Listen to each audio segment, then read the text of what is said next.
আপনারা যারা কখনো রান্না করেননি আর চিকেন রান্না করতে ইচ্ছা করছে, তাহলে কিন্তু আপনারা এই রেসিপিটা ফলো করতে পারেন। নমস্কার বন্ধুরা, আমি আলপনা সিম্পল এর টেস্টিতে আপনাদের সবাইকে স্বাগত। আজকের আমি শেয়ার করব চিকেন কারি।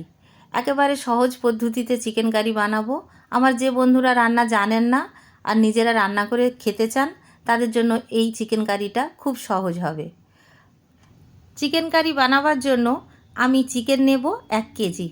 আর বন্ধুরা, আগের থেকে বলে রাখি, আমি যখন মশলাগুলো দিচ্ছিলাম তখন একটু লাইটের প্রবলেম হয়েছিল, তাই একটু আবছা দেখাচ্ছে। আমি এখন চিকেনের মধ্যে দিয়ে দেব 1 চায়ের চামচ হলুদ গুঁড়ো, 1 চায়ের চামচ লঙ্কার গুঁড়ো, দিয়ে দেব 1 চায়ের চামচ লবণ। আপনারা আপনাদের স্বাদ মতো দেবেন লবণটা। আর এখানে আমি দিয়ে দিচ্ছি ধনিয়া গুঁড়ো 1 চায়ের চামচ, জিরার গুঁড়ো 1 চায়ের চামচ। আর এখানে আমি দিয়ে দিচ্ছি 2টো বড় সাইজের পেঁয়াজ কেটে রেখেছিলাম, দিয়ে দিলাম। 2টো মিডিয়াম সাইজ টমেটো কেটে রেখেছিলাম, দিয়ে দেব রসুন বাটা 2 চায়ের চামচ, 2 চায়ের চামচ আদা বাটা দিয়ে দেব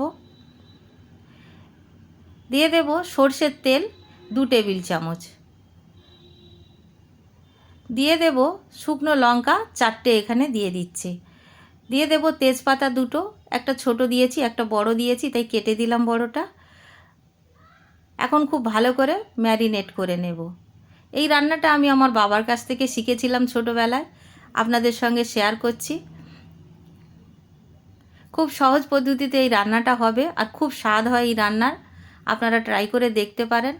আর মশলাটা খুব ভালো করে চিকেনের সাথে এইভাবে মেখে নিতে হবে, প্রত্যেকটা চিকেনে যাতে মশলাগুলো যায়।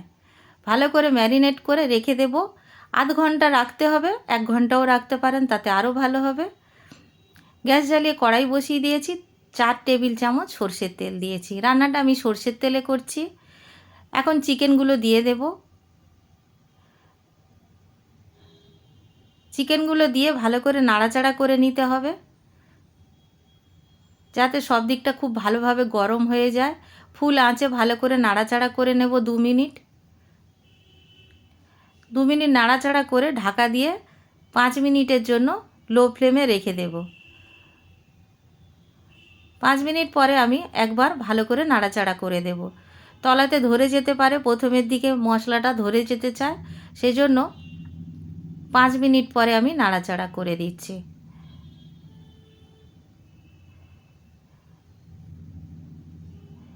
রান্নাটা এতই সহজ যে সব কিছু মশলা দেয়া হয়ে গেছে, লাস্টে শুধু একটা মশলা দিতে বাকি আছে, লাস্টের দিকে দেব। আর এখন শুধু নাড়াচাড়া করার পালা। ভালো করে নাড়াচাড়া করে আবার ঢাকা দিয়ে দিলাম 10 মিনিটের জন্য। মিডিয়াম টু লো ফ্লেমে রেখে রান্না করতে হবে। 10 মিনিট পরে আমি আবার নাড়াচাড়া করে দিচ্ছি।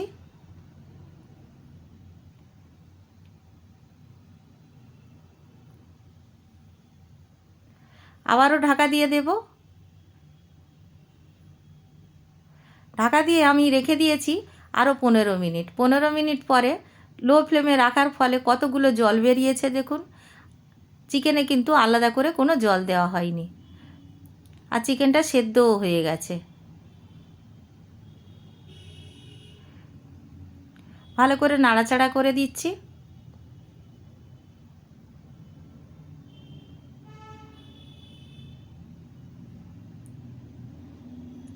দেখতেও কত সুন্দর হয়েছে দেখুন।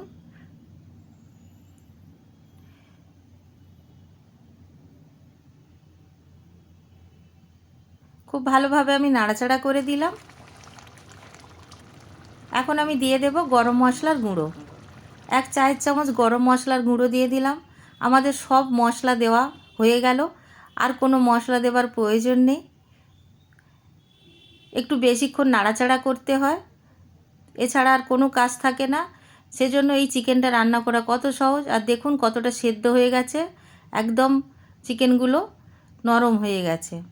এখন আমি ঢাকা দিয়ে লো ফ্লেমে 5 মিনিটের জন্য রেখে দেব। একেবারে লো ফ্লেমে রাখতে হবে। 5 মিনিট পরে আমি ঢাকা খুলে আপনাদের দেখাচ্ছি চিকেনটা কেমন দেখতে হয়েছে।